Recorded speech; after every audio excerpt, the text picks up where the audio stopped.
عليكم، سلام البنات، كي دايرين؟ بخير، لاباس عليكم؟ كي دايرين مع الصحة؟ هانين؟ كي دايرين الأمور؟ وليداتكم حبابكم كي دايرين مع الصحة؟ نتمنى هذا الفيديو ديال اليوم إن شاء الله يلقاكم بخير وعلى خير وبصحة جيدة يا ربي. قبل ما نبداو إن شاء الله كيف ديما صليو على نبينا، اللهم صل وسلم وبارك على سيدنا محمد وعلى آله وأصحابه أجمعين. اليوم إن شاء الله تعالى توحشتكم البنات بزاف بزاف، قلت ندير لكم هذه المقدمة ونشكركم على التعاليق الزوينة اللي كتخليو ليا وكذلك التشجيعات اللي أنني محتاجاها، لان فيديوهاتي ما بقاوش كيطلعوا، ما بقاوش كيتشافوا كيف كانوا في الاول.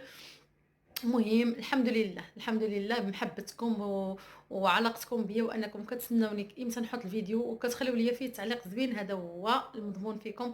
لهلا يخطيكم عليا احلى احلى احلى صديقات واخوات، لهلا يخطيكم، الله يطول ليا في عمركم ويعطيكم ويعطيني كل ما كنتمناو ان شاء الله. قبل ما نبداو نصلوا على نبينا، اللهم صل وسلم وبارك على سيدنا محمد وعلى اله واصحابه اجمعين. ندوزو ان شاء الله تعالى في الروتين ديال اليوم، نشوف اش غندير من بعد ما فطرت وليداتي ديتهم من المدرسه. الله يهديهم ليا ويحفظهم ليا يا ربي من كل شر، يحفظ لكم وليداتكم ان شاء الله يقراو وينجحوا ونشوفوهم كي كنتمناو ان شاء الله. ندوز نشوف اش نديروا للغدا، وداك الشيء اللي قسم الله ان شاء الله غنقاسمه معكم اليوم. تقاسموا معكم بالنسبه لا الغدا ولا الكوتي. وشكرا لكم مره اخرى على التعاليق واللي يخطيكم عليا، واللي بغات اي وصفه واي حاجه تخلي لي في التعليق وان شاء الله نحط عليها ونصوب عليها على راسي وعينيا. واللي يخطيكم، نتمنى غير انكم تشجعوني وتحفزوني وديروا واحد اللايك، واللي ما بقاش كيوصل الجديد تلغي الاشتراك.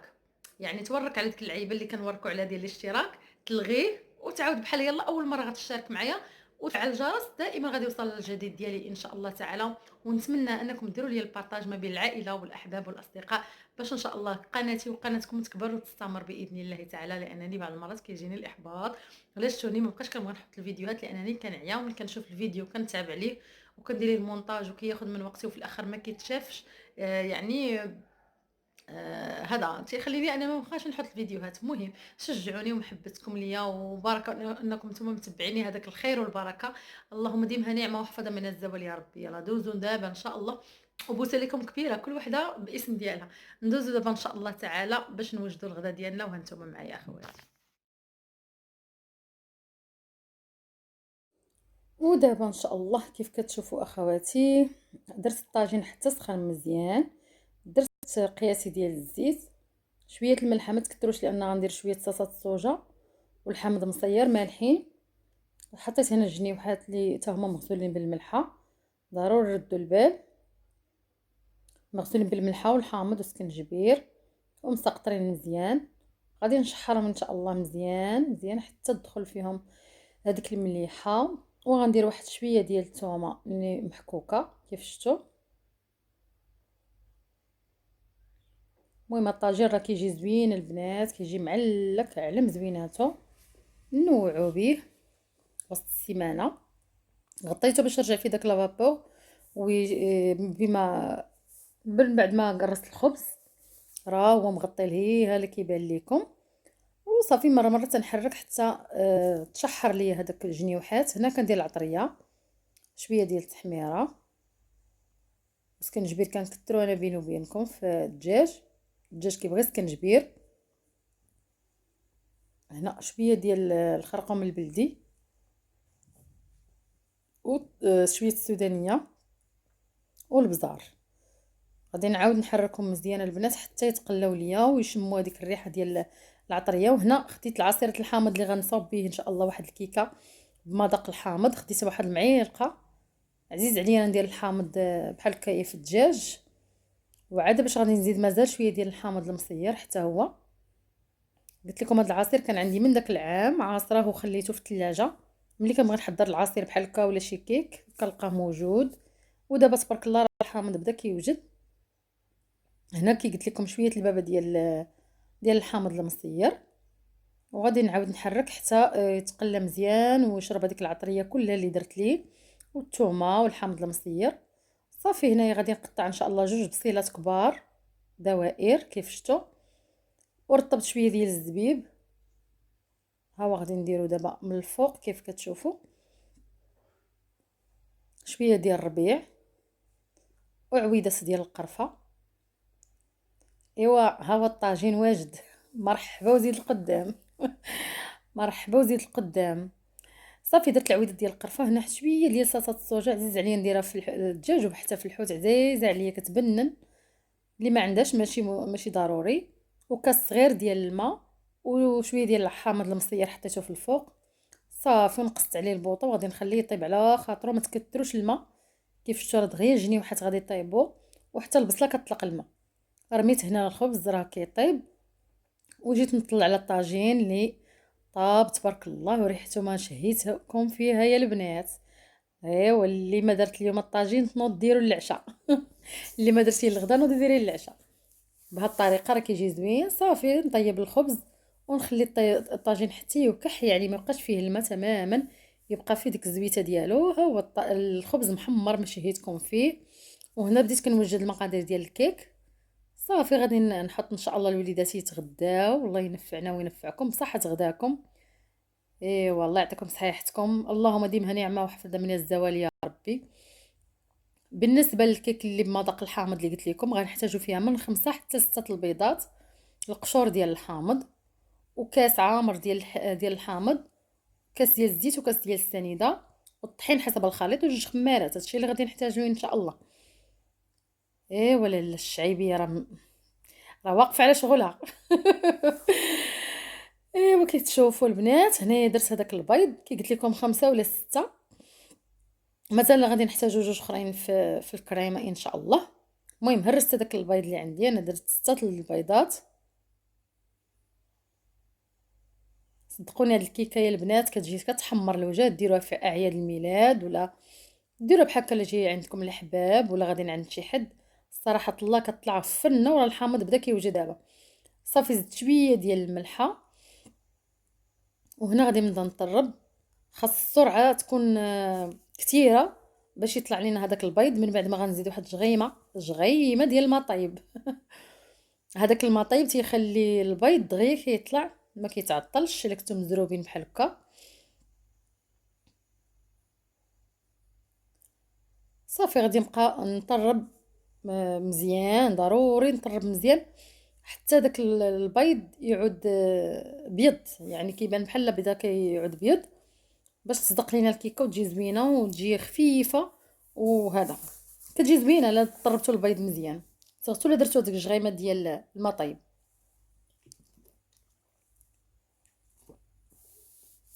ايوا لالا دابا غنزيد داك الكاس ديال السنيده.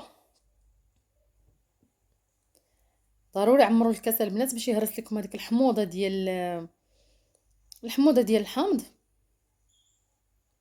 وما نوقفش على التحرك نهائيا، راك شفتوا وريتكم مراحل كلها. وبصحه الاخت اللي وجدت البسبوسه وعجباتها، كنقول لها بصحتك وراحتك الزين ديالي، الله ينفعك. وشكرا لكم على اخر فيديو اللي حطيت، على التعاليق الزوينه اللي حطيتوا ليا، والحمد لله تزادت المشاهده بفضلكم، بفضل الله سبحانه وتعالى وبفضلكم يا ربي. نتمنى هاد القناه ديال صفاء الشهيدي اللي هي قناتي وقناتكم انها تكبر وتستمر ان شاء الله تعالى، وهاد الشيء بيكم ان شاء الله يا احلى متتبعات. شكرا لكم، انا ما كنسوى والو بلا بيكم نتوما، لانكم نتوما اللي كتشجعوني، نتوما اللي كتحاولوا تكبروا القناه ديالي. الله يجازيكم بالف خير.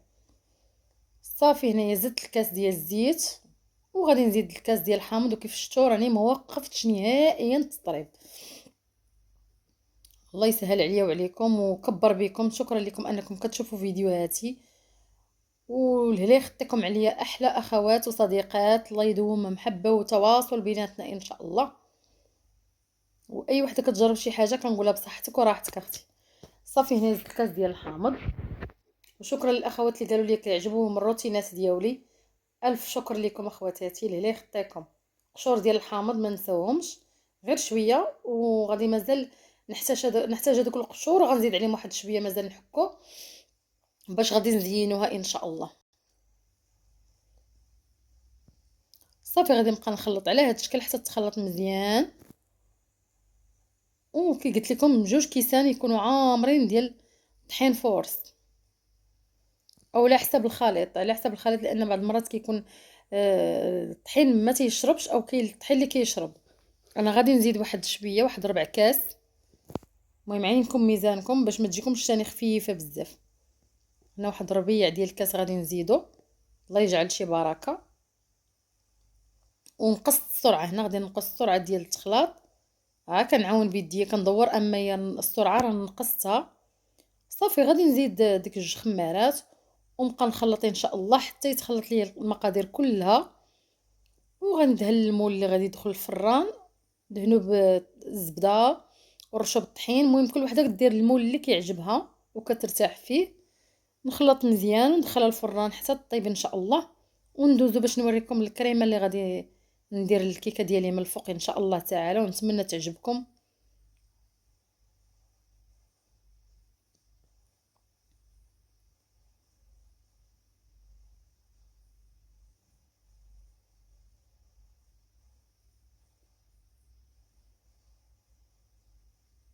بالنسبه للكريم اخواتي، هنا غنحتاج جوج ديال البيضات، 100 غرام ديال الزبده، وكاس ديال السنيده عامر، وكاس ديال عصيره الحامض.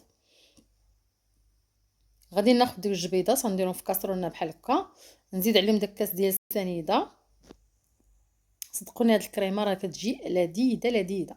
يا سلام. ها طيبوها غادي تذوقوها تعجبكم، غتبداو تاكلوها قبل ما ديروها في الكيك. داك العشاق الحامض راه غادي تعجبهم ان شاء الله. وحتى اللي ما كتعجبهاش الكيكه ديال الحامض راه غتجرب هذه وغادي تعجبها باذن الله تعالى. صافي هنا حطيتها فوق البوطه ونوقف حداها، ما ندور هكا ما ندور هكا باش ما يتحرقش ليا داك الخليط ديال البيض. نبقى نخلط فيها حتى نحس بداك الكريمه بدات كتقال واحد شويه في يدي. وغادي نزيد هذيك غندير كراميل البنات حتى انا ما عنديش في الدار. الا ما كانش عندي كنوجدو غير في الدار راسي، كنوجد كميه قليله وكيبقى ما كيطرى لي حتى شي حاجه. هنا زيد 100 غرام ديال الزبده كيف شفتوا. غادي نبقى نخلط حتى تذوب هذيك الزبده تماما وتعقد ليا شويه الكريمه، وغادي نحيدها ان شاء الله. بالنسبه للكراميل خديت كاس صغير ديال السنيده، ها هو حطيته فوق الراس صغيور باش يطيب على خاطرو ما يتحرق ما والو، حيت لا تحرق تيبقاش زوين كيعود مر. صافي هنا وجدت لي الكريمه نخليها تبرد وغادي ندوزو ان شاء الله باش نصفيوها. هنا دابت لي السنيده في الكراميل. ردوا البال البنات لا تحرقوا، ما تخليوش وليداتكم حداكم، الله يحفظوا وليداتي وليداتكم، حيت داك الكراميل كله سكر وصعيب الحال. صافي كيذوب هذاك السكر وتنبقى نحرك بمعلقه خشبيه على هذا الشكل حتى كيذوب تماما كيعود كراميل. كنزيد واحد المعلقه صغيره ديال الزبده اولا شويه طريف ديال الزبده صغيور باش يبنن هذاك الكراميل وكيعطي واحد البغيون وكيحافظ عليها. وكنقص البوطه صافي وتحرك ضروري تحرك البنات، حيت لا مشات تحرق لكم هذاك الكراميل كيعود فيه واحد المروره وما كيجيش زوين، انا تحرق لكم على لوحوه. اما الا درتوها الطريقه اللي كندير انا غير بشويه بشويه، المراحل سهله، مراحل سهله ماشي صعيبه، غير تبعوها وغادي ينجح لكم ان شاء الله الكراميل وتيبقى عندكم في الدار.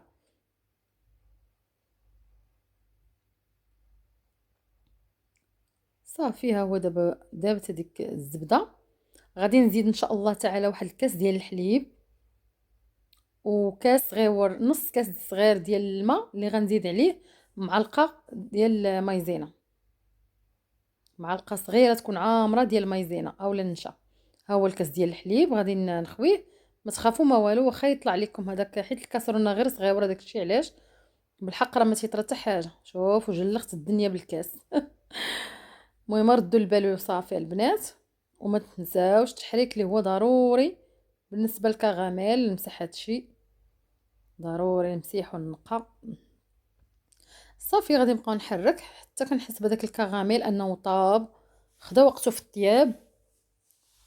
واهم حاجه في الكراميل هو التحرك باش ما يتحرقش، كنأكد عليكم البنات باش يصدق لكم وتبقاو ديروا دائما في الدار.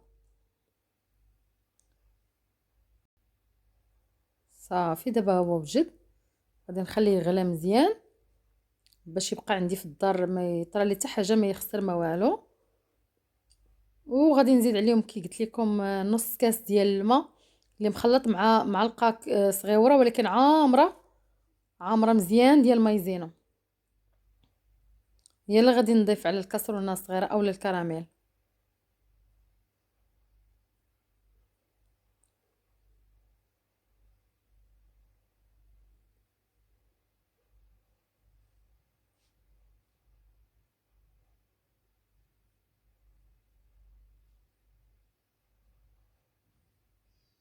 هنا غادي نصفي هذيك الكريمه ديال الحامض اللي يكون شي عضيام ولا شي قشره ولا شي حاجه. هذيك الكريمه راه كتجي لذيذه لذيذه لذيذه، هي اللي كنعتمد دائما في هذا الكيك، راه كتجيني بنينه والصراحه الله كتحمقني. البنه ديالها عجيبه سبحان الله، ما فيهاش مكونات كثيره غير جبيدات وكاس سنيده وكاس الحامض والزبده. الزبده اللي حتى هي كتبننها. انا صفيتها كي قلت لكم على حسب لا يكون شي قشره ديال الحامض ولا شي عضيم او لا عظم ديال الحامض. صافي ونرجعوا باش نكملوا الكراميل. اما الكيكه راه وجدات، خرجتها دابا من الفران. صافي راه خليت الكيكه تبرد واحد شويه بما كملت الكراميل ديالي، وخصو حتى هو يدفى واحد شويه باش ما يحرقنيش في يديا ملي نبغي نزين به. هنا زدت هذاك نص كاس ديال الماء اللي مخلط مع معلقه كبيره ديال النشا، ودائما تحرك.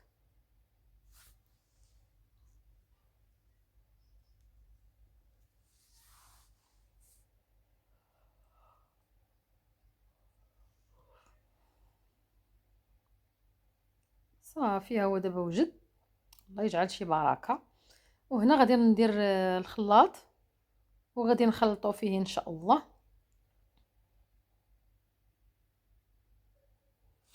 باش يتجانس ليا هذاك الكراميل ويجي زوين، ما يكون فيه لا حبيبات لا والو ديال النشا. ضروري هاد المرحله نديروه في الخلاط ونخلطوه ان شاء الله.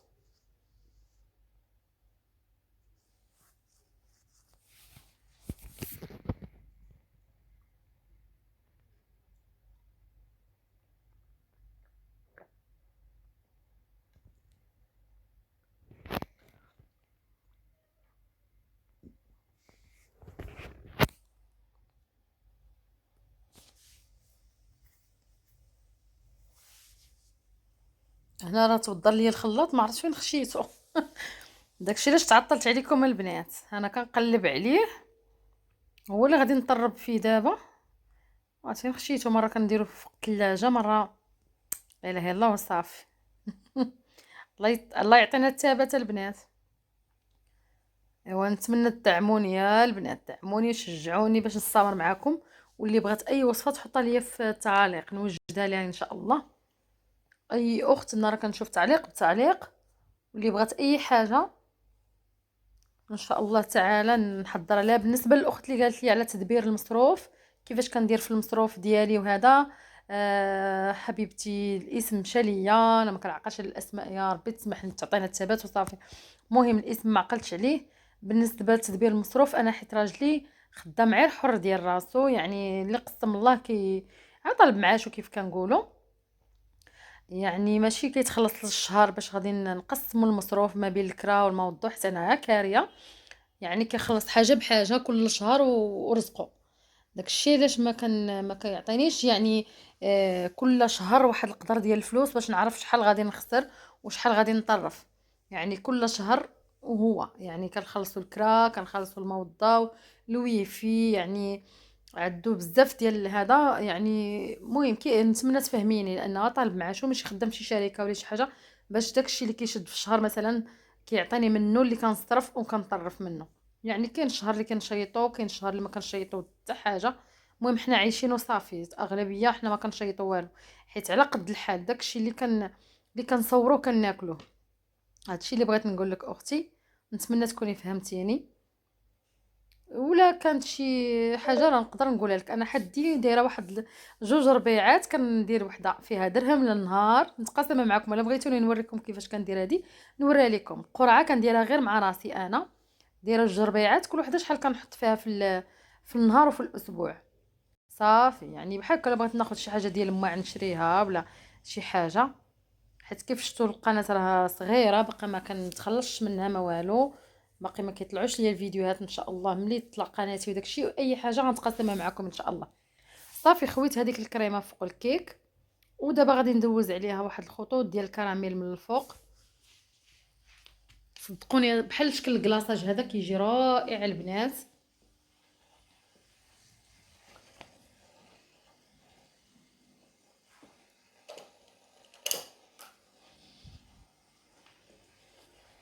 انا لا صريحه ما تنخبي حتى شي حاجه اللي كاينه تنقولها.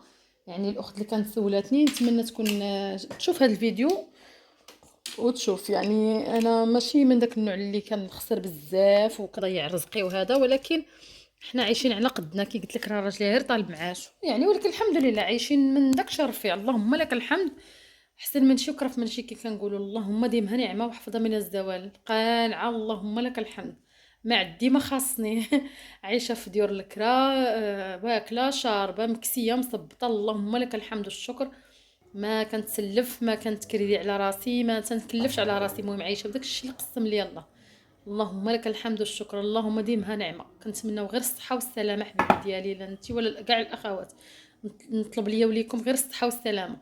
صافي زينتها من الفوق، غادي نخليه داك القشور ديال الحامض غنزين بهم الجناب كيف شفتوا. ونتمنى تفيدوني وتشجعوني ان شاء الله باش تكبر قناتي ان شاء الله، وحتى انا نستافد منها، علاش لا، ماديا ومعنويا. والله يكبر بكم كاع اللي كدير ليا شي تعليق زوين، الله يغطس ليها ايدياتها في الجنه ان شاء الله تعالى. صافي هذا هو الشكل ديال الكيكه ديالي، غادي نقطعها لكم تشوفوها كيفاش جات. كتجي خفيفه خفيفه وبديك الكريمه اولا الصوص، كتجي بها بمذاق رائع. نتمنى تجربوها وتردوا عليا الخبر، تقول لي كيفاش جاتكم. ما بقى لي الا نقول لكم شكرا لكم على التعاليق الزوينه اللي كتحطوا ليا. الله يغطس لكم يدياتكم في الجنه، واحفظ وليداتي ووليداتكم. دعيو مع وليداتي ان شاء الله يقراو ليا وفرحوني يا ربي، ويسهل عليا ويعطيكم كل ما كتمناو ان شاء الله. ما بقى لي الا نقول لكم تبارك الله عليكم، شكرا لكم على التعاليق الزوينه. في امان الله وحفظه، السلام عليكم ورحمه الله تعالى وبركاته. ونتمنى تهبطوا دابا ديروا واحد البصيمه وتعليق زوين. في امان الله.